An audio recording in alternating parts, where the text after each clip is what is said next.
tinggal 4 minit, boleh sambung sikit saja lagi. Ya? Bagus long sudah. Ucapan Ketua Pembangkang mesti boleh. Terima kasih. Saya meneliti ucapan Yang Amat Berhormat Perdana Menteri dan kritikannya terhadap Wawasan Kemakmuran Bersama.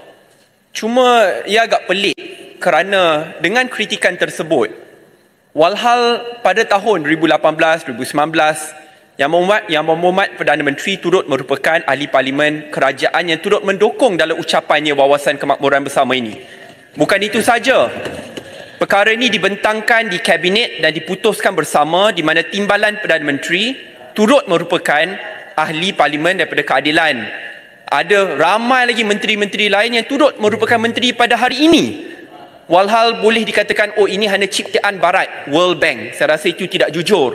Cuma persoalan tambahan saya, kalau nak kritik Wawasan Kemakmuran Bersama, persoalan yang diajukan oleh rakyat di luar sana, bagaimana pula belanjawan pada hari ini ataupun yang telah diguna pakai pada tahun ini? Dulu kita berikan bantuan terus kepada kerajaan negeri Kelantan dan Terengganu. Terengganu 1.2 bilion, Kelantan 400 juta ringgit. Kini kita dimaklumkan oleh kenyataan Menteri Besar Terengganu di mana hanya 400 juta sahaja yang disalurkan. Dan dalam ucapan-ucapan, ya, semasa kempen katakan seperti perlu merayu dulu. Kerana seperti ini adalah duit milik, hak milik peribadi, bukan duit milik rakyat. Mana kemakmuran bersama dalam bab ini?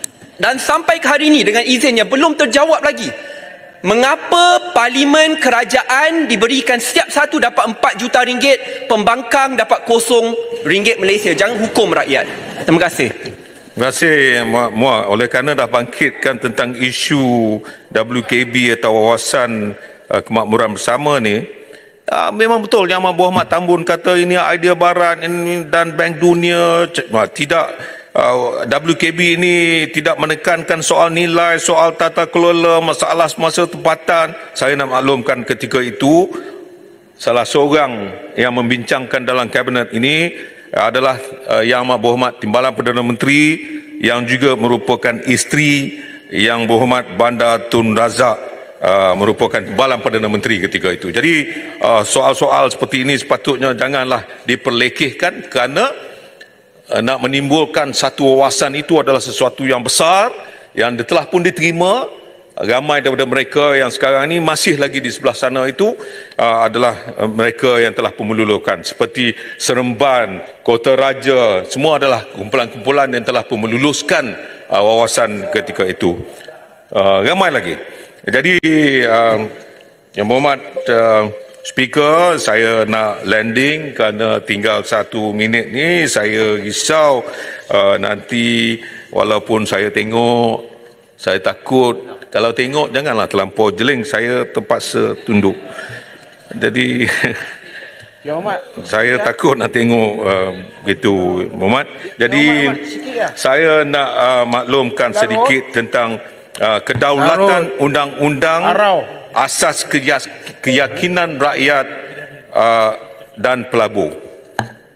Segala pelan perancangan ekonomi walau sebaik mana pun dirangka, ianya masih tidak memadai jika aspek tak berurus ke atas kedaulatan undang-undang dan keluhuran perlembagaan gagal dipatuhi dengan baik oleh kerajaan. Kedaulatan undang-undang perlu ditegakkan secara adil. Jangan hanya kerana dendam politik kita menyalahgunakan kuasa dan kedudukan yang ada dengan melakukan intimidasi serta ugutan ke atas true politik. Sebaliknya, mereka yang sekapal dengan kita dilepaskan begitu saja. Saya mengamati ucapan Yang Amat Berhormat Tambun yang mengajak kita semua kembali kepada politik membina. Inilah pendekatan yang selama ini dibawa oleh Perikatan Nasional.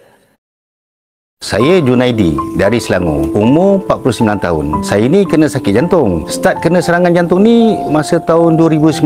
Kalau tak silap saya dalam bulan 6 lah macam tu. Masa kena memang secara tiba-tiba. Tak ada tanda apa pun. Masa tu tengah main bola. Dalam 10 minit je macam tu. Terus saya jatuh tersembam. Orang ramai kerumun dekat saya. Angkat saya bawa Pulau Padang. Ada yang terus call ambulans. Sebab risau kan, saya tersembam jatuh.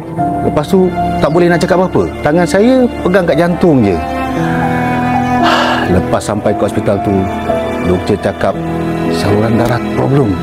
Sebab Yalah, saluran darah ada 4 ke berapa entah, tak silap saya. Doktor cakap tersumbat yang satu yang saya ingat tu. Siap cakap lagi doktor tu, kalau lambat bawa datang, memang tak adalah saya kat dunia ni. Tapi alhamdulillah, sebelum ni saya rasa adalah rasa pening-pening tu kan. Rasa berpusing je kepala ni. Tapi kita ni jenis malas nak fikir sangat kan. Ingat pening-pening kepala sebab cuaca panas ke apa kan. Tak sangka pula yang boleh dapat sakit jantung ni. Lepas tu ada satu iklan ni saya tengok. Dia cerita kelebihan daun moringa Al-Haramain. Memang tertariklah sebab saya kaji balik. Memang semua doktor pakar iktiraf daun moringa ni daun ajaib. Memang dah banyak penyakit boleh sembuh, termasuklah kanser dengan izin Allah juga. Jadi lepas tu saya pun cubalah sekali. Sementara tunggu appointment check up, doktor terkejut. Jantung makin kuat dari sebelum ni. Alhamdulillah, saluran darah pun dah tak tersumbat. Terus saya beli 5 botol simpan kat rumah.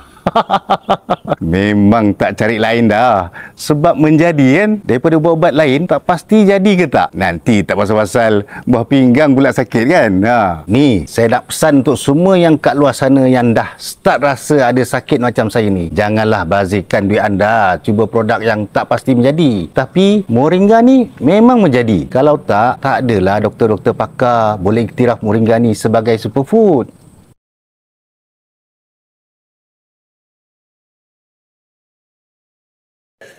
Inilah pendekatan yang selama ini dibawa oleh Perikatan Nasional.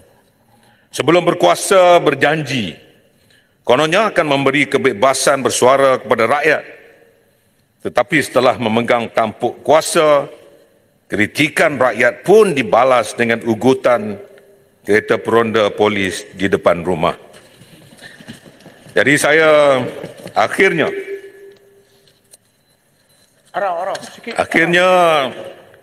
tak cukup masa, Araf. Sila duduk. Tak bagi laluan. Sila gulung. Sikit saya nak gulung, tapi sebab tadi jangan bagi arah. dia habiskan dua.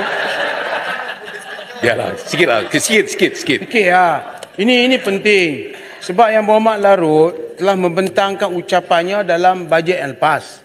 Kemudian bajet pada hari ini. Saya nampaknya ianya jatuh ke tong kosong.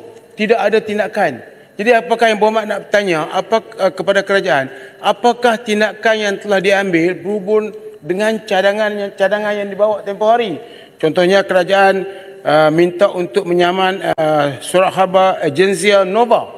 Kemudian banyak lagi yang telah dicadangkan. Yang Berhormat pembentangan hari ini menunjukkan Yang Berhormat layak untuk jadi Menteri Keuangan. Tak layak Menteri Dalam Negeri. Nanti bagi part kat saya. Ya. Jadi saya nak tanya, yang keduanya Yang Berhormat, ialah ini Yang Berhormat Speaker marah ni. Nak tanya, ni last sekali. Yang Nova tu fake news. Bahawa orang-orang kaya melampau. Apakah yang bertanya kepada Yang Berhormat Tambun, siapakah orang-orang kaya melampau di negara ini? Berapa orang? Dan apakah sekarang ni bila kita mengutip cukai, berapa cukai yang telah didapatkan daripada orang-orang kaya melampau? Speaker, masa dah habis lah. Kaya melampau, Arau. Speaker, masa dah habis. Tamatkan segera. Masa dah habis. Dah. Kita bagi ini pula, BBC pula. Masa dah habis. Yang Berhormat Speaker. Sila gulung. Yang Berhormat Speaker, saya ingin menutup.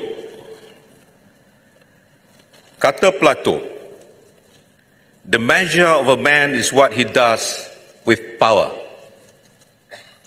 Kerajaan ini sudah menghampiri setahun, tapi masih banyak janji yang perlu ditunaikan. Sebab itu saya ingin berpesan kepada diri saya dan kepada kita semua agar mengambil pedoman dan iktibar daripada sabda Rasulullah sallallahu alaihi wasallam. Senyum speaker dengar. Mafhumnya, akan datang pada hari akhir zaman para pemimpin yang zalim, menteri-menteri yang fasik, para hakim yang melakukan pengkhianatan, dan para fuqaha yang berbohong. Sesiapa yang sempat berada di zaman tersebut, jangan kalian menjadi pengutip cukai, penyelia dan penguasa bagi mereka.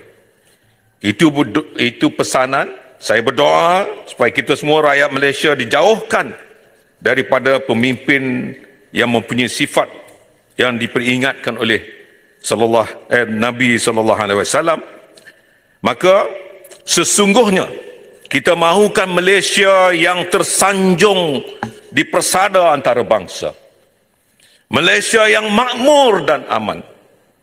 Malaysia yang menjadi cahaya dan oasis di tengah-tengah ketidaktentuan global.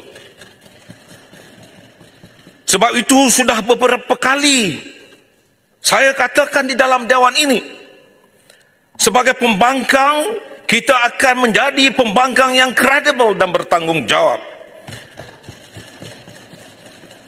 Dan kita mahu kerajaan menyelesaikan masalah rakyat.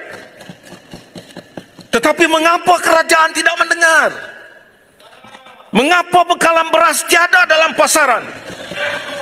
Mengapa kos sara hidup tidak ditangani dengan betul?